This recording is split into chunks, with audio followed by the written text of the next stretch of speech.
Yeah, no, without question, Senator Blackburn has been trying to get the flight logs subpoenaed and other information about the Epstein files for years. But as you note, there are people in these files who are innocent, who didn't do anything except flew on Epstein's plane, for example, in the 90s.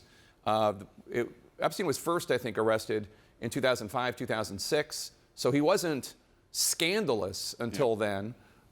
So it certainly can be understood if people, whether RFK Jr. or Bill Clinton or whoever, associated themselves with him before then. But there are also individuals in these files who weren't prosecuted but probably did commit some criminal acts.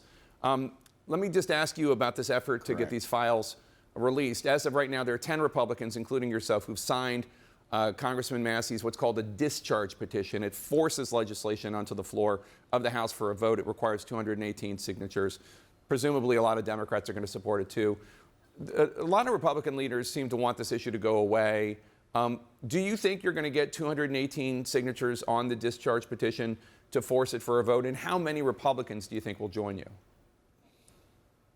I have no earthly idea, Jake. You know this town buries secrets. You wrote a book about it, and it's doing very well because America agrees with you. This town buries secrets. I mean, do you honestly believe Lee Harvey Oswald shot John F. Kennedy from the front and the back, and this miraculous lead bullet that had hardly a scrape on it was found on a gurney in a hospital shortly after the president passed away? You know, this town does not give up its secrets easy, and it's fighting and kicking. And the reason I'm worried about these files now is the fact that the Biden administration, who in my opinion has a history of corruption, has tampered with these files, and we're never going to get to the bottom of it. I think stuff could have been placed in those files.